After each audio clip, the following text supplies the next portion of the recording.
Hello friends, आप सभी लोगों का स्वागत है हमारे यूट्यूब चैनल पर। तो आज हम पढ़ेंगे कक्षा 6 का हमारा इतिहास और नागरिक जीवन यूपी बोर्ड का पाठ 7। पाठ का नाम है मौर्य साम्राज्य। तो देखिए दोस्तों, हम इस पाठ का सभी प्रश्न उत्तर देखेंगे। प्रश्न 1 है, निम्नलिखित प्रश्नों के उत्तर लिखिए। प्रश्न है, चंद्रगुप्त मौर्य कौन था? इसका उत्तर हो जाएगा चंद्रगुप्त मौर्य मगध का सम्राट और मौर्य साम्राज्य का संस्थापक था। अगला प्रश्न है, चाणक्य और मेगस्थनीज की पुस्तकों के नाम लिखिए। इसका उत्तर हो जाएगा चाणक्य की पुस्तक अर्थशास्त्र और मेगस्थनीज की पुस्तक इंडिका है। अगला प्रश्न है, कलिंग युद्ध किन के बीच लड़ा गया? युद्ध का क्या परिणाम हुआ? इसका उत्तर हो जाएगा कलिंग युद्ध अशोक और कलिंग के राजा के बीच लड़ा गया। इस युद्ध में लाखों लोग मारे गए। इस युद्ध के बाद अशोक ने कभी युद्ध न करने का निश्चय किया। अगला प्रश्न है, अशोक ने बौद्ध धर्म को क्यों अपनाया? इस धर्म के प्रसार के लिए उसने क्या किया? इसका उत्तर हो जाएगा कलिंग युद्ध में हजारों सैनिक मारे गए तथा बड़ी संख्या में घायल हुए। इससे अशोक बहुत दुखी हुआ था तथा उसने निश्चय कर लिया कि वह भविष्य में कभी युद्ध नहीं करेगा और उसने बौद्ध धर्म अपना लिया तथा अहिंसा का पालन करने लगा। अगला प्रश्न है, हमारा राष्ट्रीय चिन्ह क्या है? इसका उत्तर हो जाएगा हमारा राष्ट्रीय चिन्ह 4 सिंहों वाली आकृति है। इसमें 3 सिंह दिखाई देती हैं। एक सिंह पीछे की ओर होने के कारण दिखाई नहीं देती है।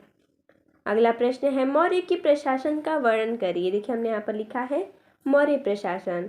मेगस्थनीज की इंडिका और कौटिल्य के अर्थशास्त्र से मौर्य प्रशासन तंत्र की जानकारी मिलती है। चंद्रगुप्त मौर्य के हाथ में शासन के सारे अधिकार थे। उसकी सहायता के लिए एक परिषद थी जिसमें बुद्धिमान सदस्य राजा को सलाह देते थे। प्रशासन के लिए साम्राज्य 3 स्तरों में बटा था, केंद्र, प्रांत, जनपद, शहर और गांव। इस समय नौकरशाही व्यवस्था थी। वेतन नकद राजकोष से दिया जाता था। राजा दौरा करते प्रांतों से लेकर गांव तक की खबर रखता था। गुप्तचर पूरे साम्राज्य की सूचना राजा को देते थे। बाहरी आक्रमण और आंतरिक विद्रोह को दबाने के लिए पैदल, हाथी और घोड़ों से निर्मित थल सेना थी। कृषि कर, सिंचाई कर, व्यापार कर आय के मुख्य स्रोत थे। राज्य के जंगलों और खानों पर राज्य का स्वामित्व था। राज्य सेना के लिए हथियारों का निर्माण करते थे। लगभग 2500 वर्ष पूर्व का यह मौर्यकालीन प्रशासनिक ढांचा आज भी हमारे देश में ढांचे से मिलता है। तो देखिए दोस्तों, अगला प्रश्न है, सही और गलत बताइए। तो देखिए हमने यहाँ पर बताया है, जैसा कि प्रश्न है, अशोक ने अपने साम्राज्य विस्तार के लिए कई युद्ध किए। ये क्या है? सही है। अगला, चंद्रगुप्त मौर्य ने सेल्यूकस को हराया। ये भी क्या है? सही है। अगला है, अशोक का उत्तराधिकारी उसका पुत्र बिंदुसार था। ये भी क्या है? गलत है। ये क्या है? गलत है। अगला, चंद्रगुप्त मौर्य ने चाणक्य को अपना मुख्यमंत्री नियुक्त किया। ये क्या है? सही है। अगला प्रश्न है 3 नंबर, सही जोड़ी बनाइए। देखिए हमने यहाँ पर बनाकर दिखाया, जैसा कि दिया है पाटलिपुत्र नगर। इसका मिलान हो जाएगा 6 परिषद के द्वारा शासित था। अगला है, धम्म महामात्य प्रजा को सही राह दिखाने वाले अधिकारी। अगला, चाणक्य ने चंद्रगुप्त को प्रशिक्षित किया नंद वंश के शासकों को परास्त करने के लिए।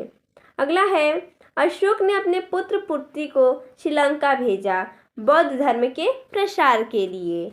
अगला है, पता कीजिए और लिखिए। अशोक की लाट पर बने 4 चिन्हों का प्रयोग कहाँ कहाँ किया गया है? इसका उत्तर हो जाएगा, अशोक की लाट पर बने 4 चिन्हों को भारत ने राष्ट्रीय प्रतीक के रूप में अपनाया है और इसका प्रयोग भारतीय मुद्राओं एवं केंद्र सरकार के प्रशासनिक अधिकारियों एवं सैनिकों की वर्दी पर किया जाता है।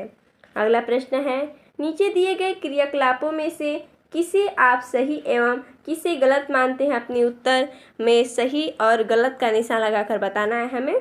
जैसा क्रियाकलाप है दूसरों के लिए गलत बातें करना, दूसरों के साथ समानता के व्यवहार करना, प्रेम पूर्वक बोलना, लड़कियों को समान अधिकार देना, आपस में मारपीट करना, प्राणियों एवं जीव जंतुओं की सुरक्षा करना, बाल मजदूरी को रोकना, वृक्षारोपण को प्रोत्साहित करना। तो देखिए हमने यहाँ पर गलत सही, हमको इसमें जो गलत है उसे गलत पर लगाना है गलत, और जो सही है वहाँ पर हमें करना है। देखिए यहाँ पर हमने लिखा है सही और यहाँ पर गलत। दूसरों के लिए गलत बातें करना, ये भी क्या है, गलत है, तो हम इसमें गलत में गलत का निशान लगा देंगे। अगला, दूसरों के साथ समानता का व्यवहार करना, ये क्या है, सही है। प्रेम पूर्वक बोलना, ये भी क्या है, सही है। लड़कियों को समान अधिकार देना, ये भी क्या है, सही है। आपस में मारपीट करना, ये क्या है, गलत है। प्राणियों एवं जीव जंतुओं की सुरक्षा करना, ये क्या है, सही है। बाल मजदूरी को रोकना, ये भी क्या है, सही है। वृक्षारोपण को प्रोत्साहित करना, ये भी क्या है, सही है। तो देखिए दोस्तों, इसमें इतना ही प्रश्न दिया था। तो मिलते हैं नेक्स्ट वीडियो में, तब तक के लिए धन्यवाद दोस्तों।